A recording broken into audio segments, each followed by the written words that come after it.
всегда традиционно город Сочи был лучшим и самым главным пляжным курортом нашей страны.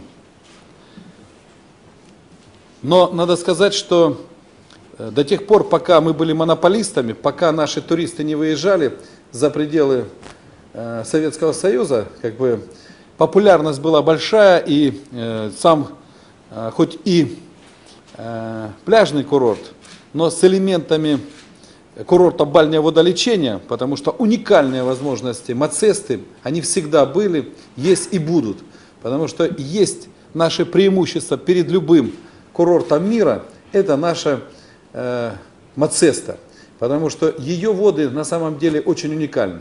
Но за некоторое время, после перестроечной, когда не стало такой большой активности в лечении, когда не стало санаториев для трудящихся, не стало профсоюзных санаториев, как-то вот потихонечку интерес к бальному водолечению поугас. Ну а со временем были забыты теренкуры, заброшенные. Теренкуры — это дороги здоровья, бюветы — это место, где можно прийти и выпить стакан минеральной воды. И надо сказать, что со временем курорт Сочи, он стал очень нуждаться в коренном изменении его назначения. Скажем, и сами Олимпийские игры, в общем-то, задумывались не только для того, чтобы провести спортивные соревнования, а смотрели более глубоко руководители страны. Да? Вы помните, что одним из самых главных инициаторов того, чтобы провести в городе Сочи Олимпийские игры, был Владимир Владимирович Путин. Так вот, задача была в том, что всегда понимали, что старые, застарелые проблемы города Сочи очень очевидны, но реально понимали, что они очень дорогостоящие. Необходимо было решить энергетическую проблему, а это строительство 4 сочинских ТЭС, теплоэлектростанций. Необходимо было решить экологические проблемы, а это рекультивация 2 свалок и вообще создание новой схемы утилизации отходов. Это транспортная логистика, тоже все помнят ее, сегодня она, к сожалению, есть, но уже все эти проблемы решаются. Скажем, построена новая сочинская ТЭС, завершается рекультивация Адлерской свалки. В апреле месяце начнем работать над рекультивацией уже Лаовской свалки. Уже в тестовом режиме работает мусоросортировочный завод по новой технологии, когда брикеты будут просто утилизироваться, то есть хвосты так называемые, которые тоже будут одеты в пленку. То есть это полная экология, и это наше достижение. Надо сказать, что с начала этого года заработала новая дорога-обход в городе Сочи. И естественно, что транспортная логистика будет, конечно, у нас хорошая. Почему? Потому что между дорогой обход и дорогой Курортный проспект строится так называемая дорога-дублер Курортного проспекта. 60% этой дороги пройдет под землей. И 8 транспортных развязок. Удовольствие, конечно, очень дорогое, но очень нужное. Все это строится. И в 2013 году мы будем иметь хорошую логистику. Мы будем знать точно, что город Сочи будет без пробок. И сегодня, скажем, благодаря Олимпийским играм мы будем иметь и великолепную логистику еще внешнюю. Мы всегда называли город Сочи международным курортом, но вряд ли к нам приезжали международные туристы, потому что как туда долетишь?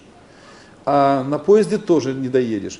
Вот сегодня новый аэровокзальный комплекс, который открыт, построен железнодорожный вокзал, и уже к 1 мая обещают, что от вокзала пойдет электричка, которая через 2 минуты будет на теперь основополагающем вокзале в Адлере.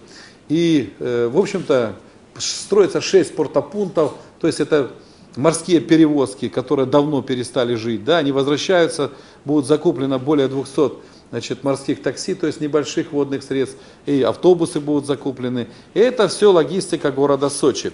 Ну и естественно, что эта построенная инфраструктура, она должна работать. То есть каждый объект, который мы строим, он должен иметь послеолимпийское наследие. И естественно, что два этих кластера, горнолыжный кластер, где сегодня уже построено 3 горнолыжных курорта, И пляжный кластер, где строится Олимпийский парк, состоящий из 6 ледовых дворцов, деревень олимпийских, медиацентров, каждый из этих объектов имеет послеолимпийское наследие. И это наследие, оно уникально. Ну, скажем, то, что касается горнолыжных курортов, я думаю, что здесь всем понятно, что за горнолыжное, значит, наследство. Это будут горнолыжные курорты, которых у нас в городе Сочи никогда не было. Сегодня их 3 уже. Значит, 11 февраля на горнолыжном курорте Роза Хутор, который совсем недавно мы открыли, это 3 трассы горнолыжные, которые по оценкам экспертов являются самыми пока уникальными в мире. И уже 11 февраля на них будут проведены тестовые соревнования Кубок Европы по горным лыжам. Мы бы хотели, чтобы все понимали, наши и москвичи, и россияне, что эти курорты сегодня для них открыты. И если мы пока не имеем еще серьезной рекламы этих курортов, то начало положено. Туда можно добираться. Удобно, кстати. Летают самолеты, хороший аэровокзальный комплекс.